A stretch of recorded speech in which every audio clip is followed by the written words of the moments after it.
Bienvenue sur Top Invest, la chaîne des top d'investissement. Ici, on parle essentiellement d'entreprises de qualité. David et Campari, on l'a déjà mentionné précédemment. Belle entreprise mérite d'avoir une place dans n'importe quelle watchlist. On l'a déjà mentionné dans le passé. Donc d'ailleurs, est-ce que je l'ai mis dans ma watchlist ici?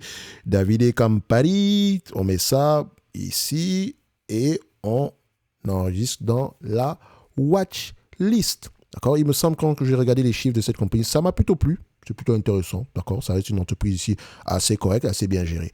Bref, quantitativement, ça donne quoi? Campari. On valide. Voilà. Et ça me permet ici de mentionner une chose. J'ai parlé d'une entreprise dernièrement, à savoir Quecho Boutai. D'accord? Elle arrive vite, celle-ci. Allez-y, regardez, les amis. Pardon. Lisez les rapports financiers de cette compagnie-là. On revient ici. Campari Davide. Alors, combien de fois les bénéfices le marché paye généralement pour ce genre de business? On voit ici une croissance moyenne de 8%. J'aime toujours prendre la croissance des bénéfices sur les dernières années. Comme on peut le voir ici, sur les 5 dernières années, on a du 9%. Sur les 10 dernières années, on a à peu près combien? Enfin, je mets que les 9 dernières années, on a à peu près combien? 10% ici. Donc, on a quand même une croissance à double chiffre. Est-ce que la croissance à double chiffre va continuer sur les années à venir? Je n'en sais rien. C'est au moins une entreprise qui pourrait s'échanger au moins à 20 fois les bénéfices et je ne serais pas étonné de payer, de voir à peu près 25 fois les bénéfices ici. Attention, on compare avec les free cash flow. Comme on peut le voir, les free cash flow et les net income ont tendance à aller généralement dans le même sens. On peut avoir ici une perte en 2023, mais il y a sans doute une bonne raison derrière. Donc, si je paye 20 fois les bénéfices ici, ça veut dire quoi? On me demande de payer en date d'aujourd'hui 9 euros. Un business qui pourrait me rapporter 0,47 d'ici 2026. Est-ce qu'il est prévisible? Oui. 75% du temps, les années ont tendance à faire de bonnes prévisions ici.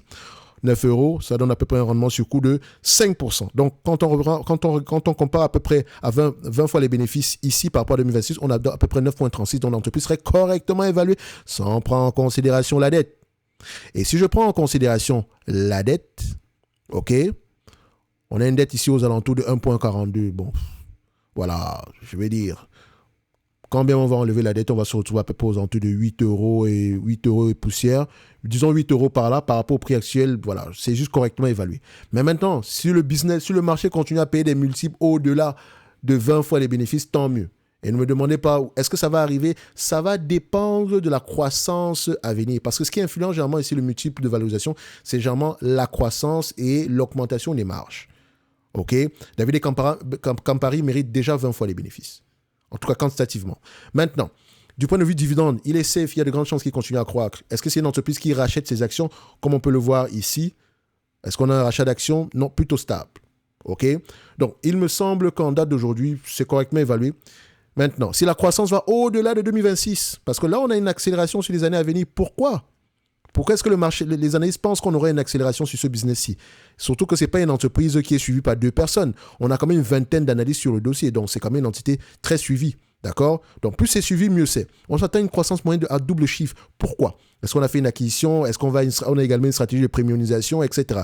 Allez vérifier, est-ce que les volumes et le prix augmentent? Bref, on se donne rendez-vous sur la prochaine vidéo. En lien dans la description, vous avez la Top Newsletter ainsi que le service Top Analyse où je partage vraiment des analyses qualitatives sur des entreprises qui, moi, me semblent sous-évaluées. J'en ai déjà partagé plusieurs sur d'autres entités ici. Tapez note d'analyse, vous allez trouver. Note d'analyse Top Invest, vous allez trouver. D'accord? Donc, et je ne les partage pas sur YouTube. D'accord? Bref, on va se donner rendez-vous sur la prochaine vidéo. Un like, un abonnement, un commentaire ou bien vous faites ce que vous voulez. Merci.